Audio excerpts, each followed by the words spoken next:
Hi, everyone. Welcome, welcome. If you are here to talk about ranchers and climate change, California's grasslands, you are in the right place. As we wait for our audience to fill into our Zoom webinar here, I'm going to get some housekeeping out of the way. Welcome. It's nice to see. Oh, here comes people. Okay, hi, welcome. Welcome. Thank you for joining us today at Alta Live. This is the digital event series we do at Alta Journal. My name is Beth Spotswood. I'm Alta's digital editor. And today I'm so excited to welcome wildlife range ecologist, packer, and cowboy Kent Reeves, along with Alta Journal contributor Meredith Lawrence.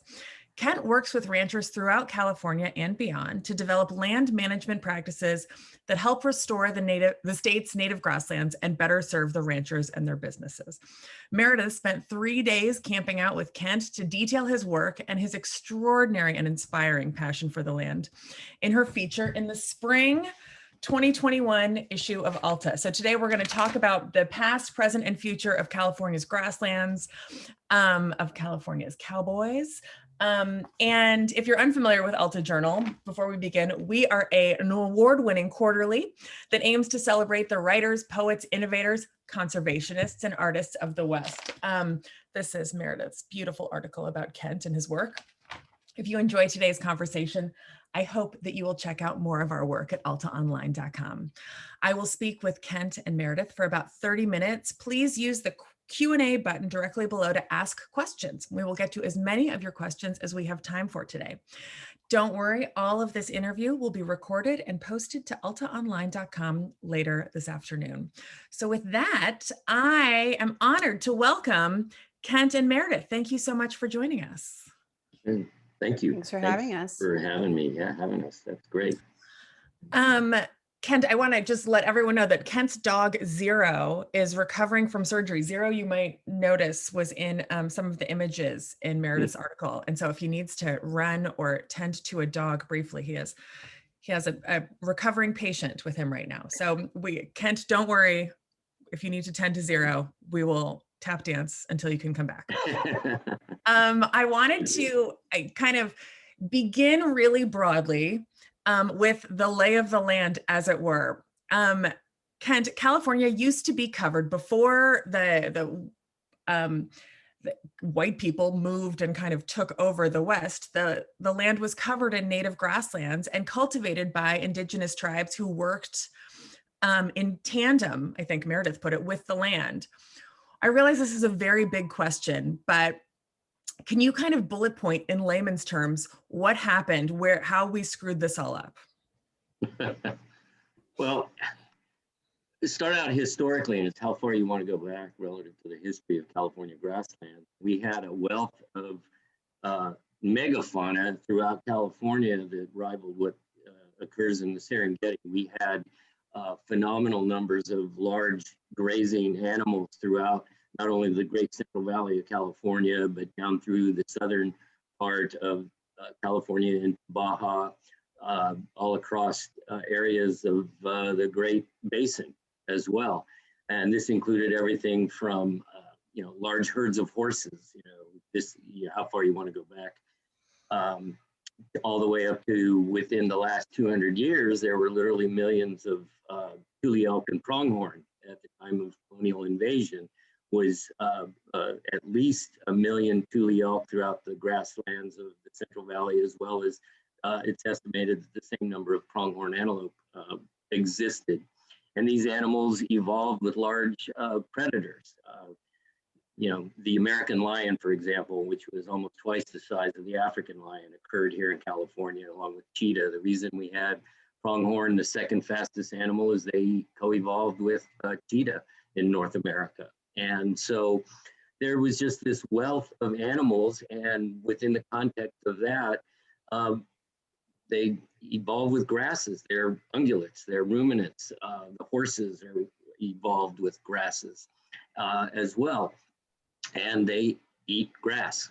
Well, like I like to say, is 98% of all grasses evolved with grazing, and the other 2% are lying about it. But also, for the last 16,000 years, there's been humans taking part in an active management of, if you want to, we'll just stick to California, that has been going on here in California. So there's been a great deal of human interaction and connectivity and cultural relationships to grasslands. And we're people of the grass, so to speak. Our evolution as humans came out of grasslands. So we are pretty closely connected to it. And like for me, I'm allergic to grasses. I think that's a requirement for being a grassland ecologist or biologist or whatever. You have to be allergic to the things that you study or something like that.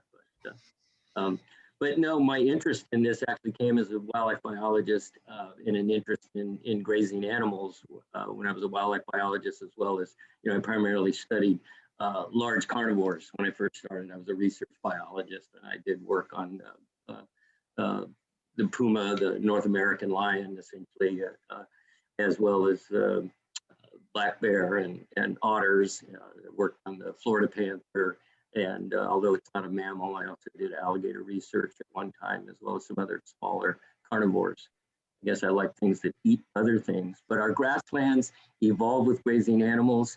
The shift came when we started eliminating them, eliminating the habitat, grazing differently than the way they grazed with livestock.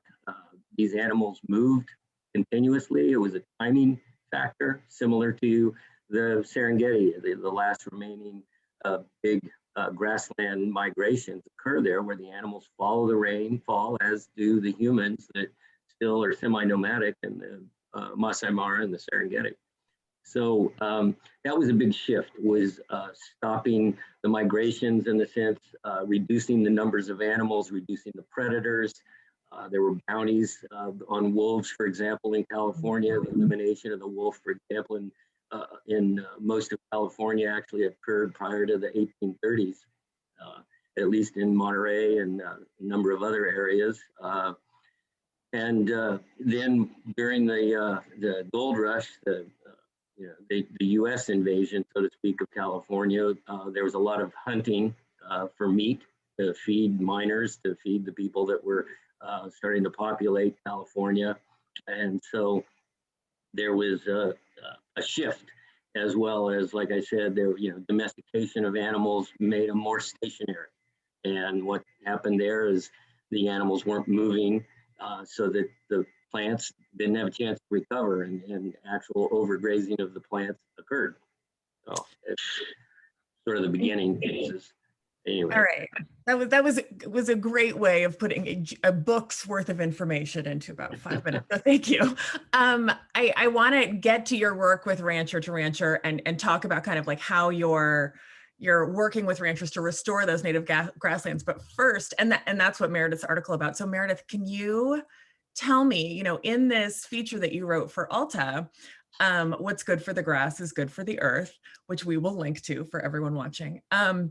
You find yourself kind of in the middle of California grasslands, sleeping in the back of your dad's pickup truck as you tour with Kent Reeves, this kind of ecologist, cowboy, Renaissance man of California land. How did you end up there? Well, it was really, a series of sort of loosely connected, offhand coincidences almost. I first ran across this concept in an interview I did actually for my cowboy poetry story that was in Alta as well. And it was like a couple of lines in an interview, and it didn't fit in that story at all. But I ran across this idea that cattle could be used to restore grassland as opposed to degrade it. And I thought that was very interesting and not what we normally hear about. And so I kept track of that. And I wrote a quick story about it, but I was looking for a way to tell it in a bigger way. And I was at the National Cowboy Poetry Gathering in early 2020, like weeks before the country shut down. And there's one central bar to that gathering. And we were in a bar one night, and I was talking to somebody actually who I interviewed for that cowboy poetry story. And we were talking about holistic management and cattle restoring grasslands. And she said, "Oh, well, if you're interested in this, you should meet Kent." And Kent was literally standing behind me. So you met him at a bar, is what you're I saying. met Kent in a bar. It's true. Yes. And so we chatted briefly, and I got his information, and then we did a couple of interviews, and I pitched the story to Blaze, Alta's managing editor. And once we agreed to do the story, I was looking at doing a reporting trip in the middle of winter, in the middle of a pandemic, with California being a hotspot. But I didn't want to try and tell this story without seeing Kent's work in action. And so we talked back and forth, and he mentioned some places that we should visit. And partially because we were going to need to be on the move to accomplish this all in 3 days, and partially because I didn't really want to be around other people, I decided that I would borrow my dad's pickup truck and sleep in the back of it. I grew up camping, so Beth's giving me this look, but it didn't seem like that big a deal to me.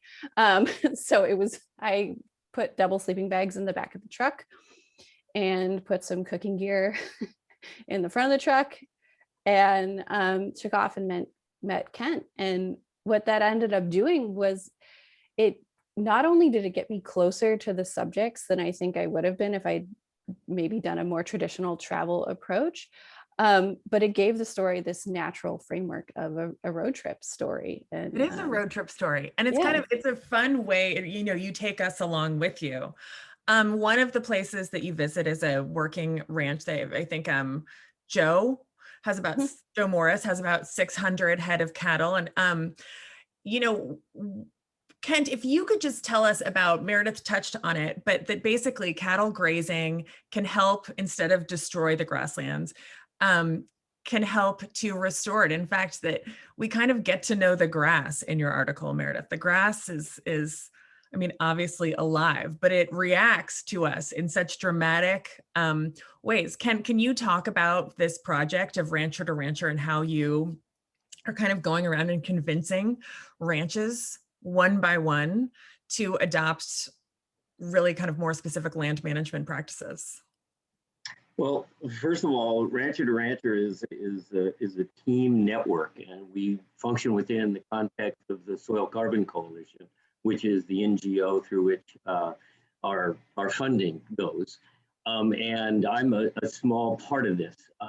Joe Morris, in fact, is one of the key founding members of Rancher to Rancher, along with Peter Donovan, Richard King, Rob Rutherford, Jeff Goble, a whole host of people, Sally Calhoun of Piscinus Ranch, Ann Coates, who was the RCD director down in Santa Barbara County. All this came together in a Quivira Coalition conference in 2012 with the idea of listening. It's not so much a program as a network. The intent of this is the same purpose as the Soil Carbon Coalition, which is to engage more people and to ask simply better questions. And so the idea is inviting people, and that's how this started. It started in 2013 with the very first Rancher to Rancher Day that was by invitation, and Joe sent out invitations to ranchers. At the time, it was primarily focused on coastal counties, the original funding. And so in April of 2013, we had our first Rancher to Rancher Day that was on state government property that Joe leased for his grazing management. And we had 35 ranchers. It was, a rancher invitation to 35, to a whole host of ranchers. 35 people showed up from literally Los Angeles County all the way up to Mendocino County. And it was an opportunity to not only listen to the land, but listen to one another. And a key part of this is at the very beginning, we do a grounding circle where we listen to everybody. There's no time limit at the beginning part of this. And when we do our Rancher to Rancher Days, which are a bigger aspect than just the one-on-one work that is done by each of us. And so that was about listening to, we asked the question, well, why are you here? An introduction of themselves. And, and literally, how do you feel about the day? And that's a key part of it. A lot of people think that, it's, well, I think some of the more important aspects of living and working on the land for a lot of these people is the quality of life that comes out of it. And a number of people talk about peace and joy and the beauty of the land. And I think that's something that's important to touch on, and that to not necessarily, I've made a shift in the way I look at the land from the standpoint of that I don't see it as working lands, because that implies that somehow this land has to do something for people in order for it to have value, as opposed to land that provides. And it provides so much more than just an economic paycheck for a lot of people. And I think that's an important way to look at this. And so we're listening. We're listening to one another, and we're listening to the land. And what we're listening for with regards to that is to take our collective expertise and to put it to use. You have an amazing amount of knowledge and expertise among ranchers and also the people that participate. And it's that power of observation. And oftentimes we have cattle involved when we're doing our rancher to rancher days.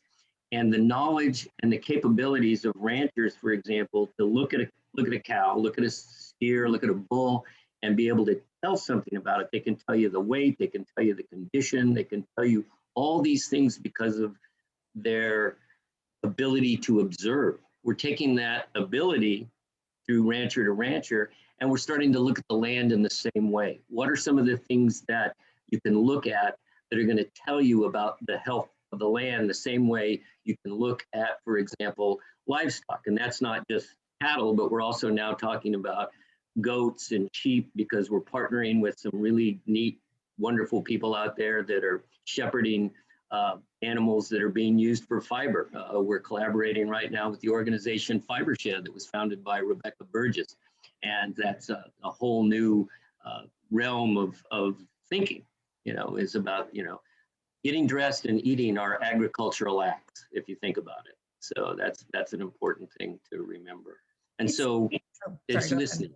No, it's just what we're striving for is how we work with people, and what are the better questions that can be asked. And that's the key thing is by engaging more people, we're simply encouraging people to ask better questions. And for them to be better, they have to be our questions. Can't be that somebody shows up who's an expert and says, well, I have answers, and nobody's asked a question yet.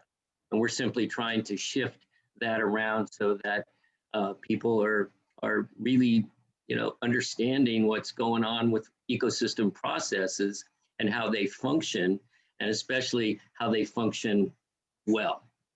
And so by having these rancher to rancher meetings, gatherings, it seems like not only do you have a number of projects going on, not only with kind of private ranches, but public land, and Meredith kind of tries to, there's a lot going on in the world of Ken Reeves. And I think that Meredith tried to capture a lot of it, but it also seems like this is a humongous undertaking to help restore California's grasslands, which benefit the environment for obvious reasons. How does it benefit the ranchers and their businesses specifically to start kind of asking these questions and making changes in terms of how they graze and when they graze, and moving the cattle around? How does it benefit them? I get how it benefits the planet. Mm-hmm. Well, thinking about the question, okay, that's the first thing when we're working one-on-one with someone. What's the question that they have?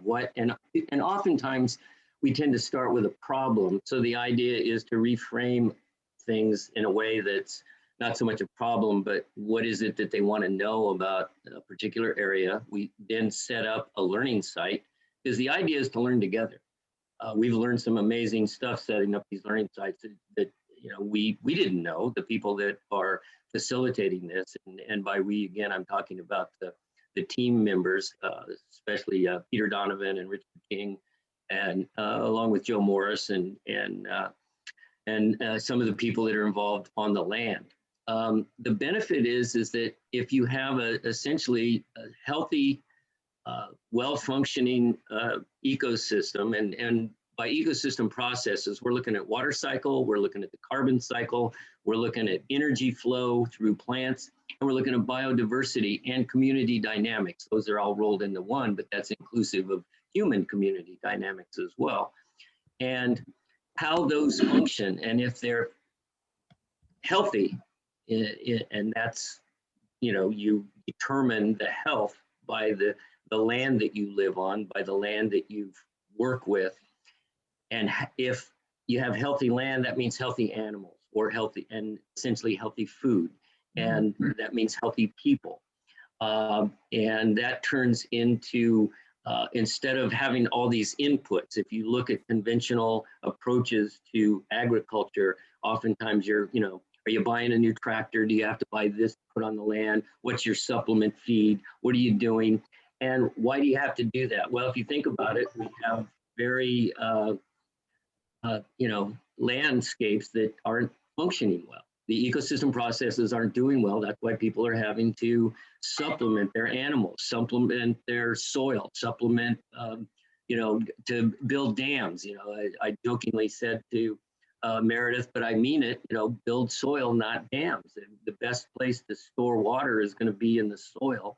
And that means, you don't have to be constantly fighting things. It's not about, we're fighting invasive species. We're fighting this, we're fighting regulations. We're fighting all this aspect, and that's time consuming, and that's financially consuming for a lot of people. And I think that's the thing, is shifting to healthy land means healthy people in so many ways. We're getting a lot of questions about the specifics of this. And before I get there, I want to ask Meredith one question, then we're going to go to questions, and then I'm going to wrap up with my end question, because we're moving fast here and we're really getting a lot of questions. Quickly, Meredith, we talked about this a little bit before we were in the little green room before we went live, but this is your second piece for Alta, in which you're kind of breaking down the stereotype of the old-fashioned stoic, stern cowboy. Kent's practices are really grounded in, a connection, an emotional connection with nature. Your first article for us was about the artistry, spoken word and poetry and music, part of cowboy culture. What is it about that culture that so appeals to you, that you've spent so much time kind of working on it and writing it? It's the surprises. I think a lot of people, when we think about cowboys, we're still thinking about, John Wayne, or we're thinking maybe about the Bundys and, sort of gun-toting rednecks. And whenever I do a story like this, it's not that I'm surprised anymore, but I think it's not very well understood what dynamic, intelligent, thoughtful people a lot of ranchers are. And so sort of breaking that down and sharing that with people really appeals to me. One of my favorite anecdotes from this story is I was talking to Kristen Murphy, who works with the California Association of Resource Conservation Districts, and she's kind of my policy voice in this grass story. And she, when she started working with Kent, she went to one of their rancher to rancher days. And as he described, they literally sit in a circle, as I understand it, and start out by talking about how they're feeling that day, and in preparation for paying attention to what's going on with the land around them. And she said to me, I have never seen so many old white men so in touch with their feelings. Well, and Ken, you had said earlier that there is a lot of art and a lot of creativity in kind of ranching. And you said the land inspires. I wrote it down. It's such a beautiful kind of notion, and true. I agree. But if we can, we have lots of questions about kind of the specifics of how we're all going to ranch. Anne asks, does this concept of range management reduce the number of cattle on range? Kent. No, well, getting into the specifics is always a tough one, because the specifics are specific to the land, to the specific place, to the specific people. And so it's hard to take and give those specific answers. And I think that's where the questions come into being of, what are your questions truly about your place? And so to get into the specific, I mean, you can look to where a lot of this thinking comes from. It comes out of what is considered holistic management concept, an idea that was developed by Alan Savory, along with the economic aspect that was developed by Stan Parsons. But there's also ideas that came out of traditional herding and management, especially in African countries as well, you know, relative to how do you manage these animals, and even going into some of the European regions where it's about maintaining animals as a herd, and it's about movement. It's not, and it's about time. It's not about numbers of animals. It's about how they move, how long they are exposed to the plant, or how long the plant is exposed to grazing. The recovery, it's understanding the physiology of the various plants that are on your property. And it's developing a vision, in a sense, of what it is you want. You know, it's not about what you don't want, it's about what you want. And you think about that relative to not only your personal feelings, you know, the things when I've worked with groups is there's three things that are the most important people, you know, and it's not profit or it's not this, but it's faith, family, and friends. And those friends often include our four-legged friends as well. When I've worked with people and you list things and you talk about what's important. So that's one of the first things that you think about, as well as then what is it that the land provides? You know, like I said, I like to think in terms of the land providing. What does it provide for you? And then what does that land look like so that in the future it's able to support not only you, but future generations?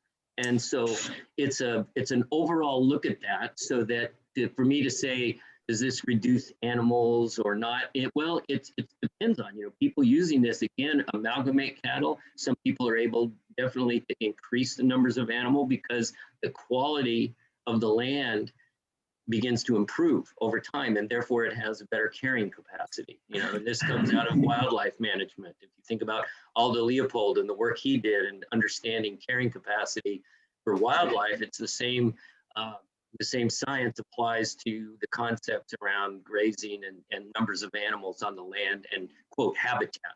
Grasslands are habitat for a variety of species, and so carrying capacity is a key part of that. Conventional range management doesn't necessarily measure that the way wildlife management does. Well, Jay asks, and this is related, how challenging is it for ranchers to mimic large migratory mammals on ranches that are not necessarily thousands of acres in size? And if public lands are involved, does this model mesh well with the grazing allotment structure? We're limited by our own creativity, I think, in this regard. I think that's one of the key things is that Fred Provenza, who is an amazing person, scientist, he also talks about the concepts of thinking holistically in a different way. It's not a trademark holistically, but it's a holistic thinking. And he talks about the idea that instead of thinking of livestock as tools, that they're an actual component of the ecosystem. And that it's, I love his phrase, it's not survival of the fittest, it's survival of the most creative. And he looks at that from the standpoint of the animals on the land as well as the plants. You know, it's the survival of the most creative, and it's complex creative systems is what he's talks about in the papers that he's written and the way he looks at things. And so creativity is a big part of this. And that's one thing that, like we were saying, creativity is exponentially produced by people that live on the land. I think it's a phenomenal capability that I see among so many people that are out there living, working, relating to the land. And you know, it comes from just being there and being observant and being a part of the land and recognizing that. So I think that the specifics of working with groups and people are going to be very different. Over the course of my career, I've had to work with some pretty diverse groups relative to conflict in terms of watershed management and various things like that. And one thing I can find is that if you start not with how you're going to do something, but with why you're going to do something, you can eliminate a lot of conflict. You know, Do you ever we're going to fight over how we're going to do something as opposed to the why of it, which gets back to our common values, shared values, that idea of family and friends and whatever faith you adhere to. Does Rancher to Rancher ever partner with indigenous organizations, kind of existing tribes who've cultivated the land for thousands and thousands of years before us? Some of our partners do. The Sierra Foothill Conservancy works with several tribes up in the Sierra Foothills where they're collaborating and work together on different land parcels. Kristen Murphy with the California Association of RCDs during the last annual meeting really put together a large number of participants from different tribes throughout California. And so through entities like CARCD, as well as some of the land trusts that are working with people, we've been paying attention to that. I think one of the big issues, though, is going to be trust.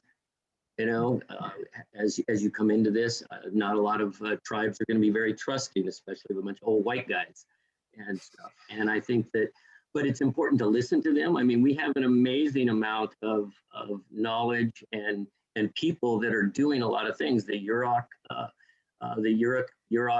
Firelighters, for example, Ron Goody, who is the tribal chairman for the North Fork Mono people, and what he's doing with cultural burning and teachings through that way. You have amazing indigenous knowledge in academia at UC Berkeley, for example, with Dr. Elizabeth Hoover, who has worked with indigenous food systems and sovereignty there, as well as Beth Rose Middleton, Dr. Middleton there at UC Davis, in her work with land trusts and understanding the relationship to indigenous people. And that's specifically here in California. So you have a number of people out there that have that knowledge, and we should be listening to, not appropriating, but listening to them. And through groups like the Intertribal Ag Council, for example, that is a conglomerate of tribes throughout the North America, I'd have to say, is another group that we've been working with through the CARCD. We're going a little bit over time, but I still want to try and get to these. Sharmila asks, I hope I'm pronouncing that correctly, how does allowing cattle to graze freely work with the kind of industrial cattle farming practices we have in America, where cattle are often raised on grain, not on grasslands? All the ranchers that we work with in California are either grass-fed and or organic. So it's a choice on the part of the ranchers that we work with. So that's one of the things, as far as industrialized production, as a cowboy, I worked in a feedlot for a week one time, and it was the longest year of my life. Yeah, it's the particular ranchers. A lot of them are open to this. And one thing we're finding too, based on what Richard King just talked about, is how many people are starting to recognize that what they've been doing isn't working. Are they starting to recognize it because of climate change, because of wildfires, because of I guess they're all related to drought. I imagine this season in particular is gearing up to be a rough one. Yeah, it's recognizing that things are changing, and how do we address this? And it gets back to what are the questions, and how do I start making decisions in a way that is based on detectable evidence? What do I monitor for? That's another thing that we look at. What are we looking for to tell us that these systems, the ecosystem processes are functioning well? Why is the water cycle poor? What's going on? What's happening to cover, for example? Do we keep the ground cover, or is there a lot of bare soil, for example? What is the diversity of plants? Is there only one or two species of, say, annual grasses as opposed to any kind of native grasses growing there? And what's the energy flow? The biggest, most powerful thing that we have to deal with is, it's really cool, is photosynthesis and the power of sunlight and how we generate everything through sunlight, really. If you get right down to it, it's all about energy. And then what's the dynamics of the community, especially biodiversity on the land? Do you have just a few species of, say, rodents around, or are you really starting to see thriving species of all age classes. You know, the idea of if you have, you know, threatened species, endangered species, that was a big part of my career. But I remember the attitude was shoot, shovel, and shut up. But when I would talk to some of my friends who were ranchers, and I'd say, if you have these species on your property, that means you're doing something right. Mm. When you think about it, you're doing something right. That's why they're there. There's an amazing amount. Think about all these animals that are living in grasslands. They co-evolve with all those large herds of grazing animals. You know, all the wetlands, the vernal pools were, you know, in grasslands. All these places where you had literally hundreds of thousands of animals tromping through, and you had a recovery period. We're doing our best to talk about mimicking historic disturbance regimes, which was not just the grazing, but the trampling, the interactions between these animals. How can you do it? How can you do it on 1 acre? How can you do it on 10,000 acres? And what are the possibilities? And I think that's a big part of it. And it's the creativity of watching ranchers come up with that, or land managers come up with that. And they're looking at things in ways that, I mean, it's, you know, some of the people that I posted about on my recent Instagram post just about, it came out of a PowerPoint that I did for a conference on ranch. I did a talk on Rancher to Rancher, and I talked about the people that are involved in that. And they're all different kinds of ranches. They're different sizes of ranches. They have different, you know, different things. They're different families there, how they interact with one another as well as on the landscape. And it's exciting to see what people come up with. I love your passion for it is infectious. If I may ask one final question of you both, and this is on behalf of those of us who are not ranchers. What can we do? What can I, in my suburban house, you know, I'm do to help protect, help restore California's native grasslands? Anything? Well, there's a couple of groups that I just want to talk about a little bit. Fibershed is doing some really interesting work where they're looking at, I'm blanking on the title of it, but they're looking at clothing that's being produced in a very sustainable, regenerative way. The word now is regenerative because it goes beyond the concept of sustainable, in that you're giving back. It's the idea of reciprocity that Robin Timmer talked about in her book, Braiding Sweetgrass, the idea of giving back and thinking about what it is that we have to offer, not just what the land has to offer us. And I think that's a part of it. So is the clothing that you're wearing, thinking about, you know, getting dressed is an agricultural act, you know, eating is an agricultural act, and really thinking about where our food comes from, where our fiber comes from, how it's produced. Those are some of the things that are important to consider as individuals. And I think that that's the best thing that we can do. And you know, the big ticket, though, we talked about, you know, climate change. The big ticket is, unfortunately, you know, if you really want to do something about climate change, we need to stop, you know, using coal and petroleum.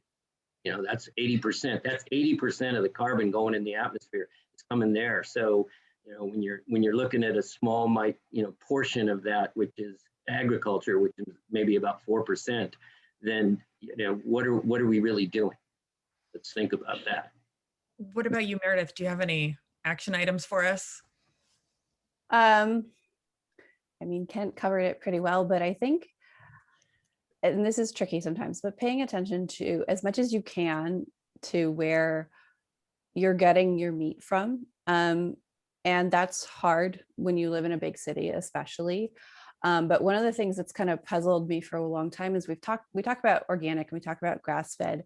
And oftentimes those are pretty small operations. And if you don't live in a small community next to a ranch or a farm, it's really hard to have access to that meat. And for me, talking to Kent, some of these ranchers are like sort of a step beyond that, because some of them work on a much bigger scale. So I think paying attention when you can to what the organizations you're purchasing your food or your clothes from are doing for the land, and are they thinking in terms of their own profit, or are they thinking in terms of sustaining the land that they're using? Regenerating the land.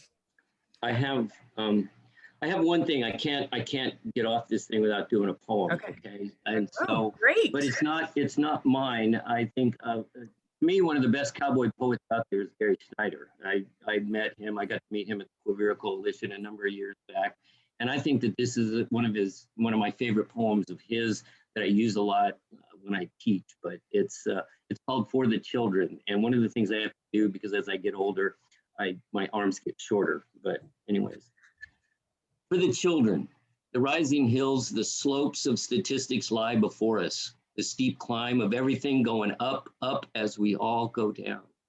In the next century or the one beyond that, they say, are valleys, pastures. We can meet there in peace if we make it. To climb these coming crests, one word to you and your children. Stay together, learn the flowers, go light. Thank you, Kent. All right, Gary Snyder, you're speaking Alta language right there with Gary Snyder. That was lovely, lovely, lovely. Thank you. I think I speak for us all when I say that I would love to sit around a campfire with both of you, provided I don't have to sleep in the back of a pickup truck. Thank you. Thank you both so much for sharing, as Elizabeth put so beautifully, sharing your knowledge and experiences. It's been, and the poem, which was unexpected, and you did not warn me about that. So lovely, lovely. For those who are here, if you'd like to join us next week, we're going to do a 180 and talk with interior designer and party planner to the stars, Ken Folk. So he's one of the trailblazers of our Next West in the current issue of Alta, and the Hidden West issue is coming out the first week of July, so please check that out.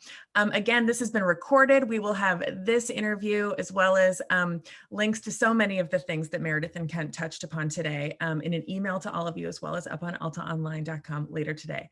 I am so very grateful to you both for taking the time to do this and sharing your wisdom and work with us, so thank you.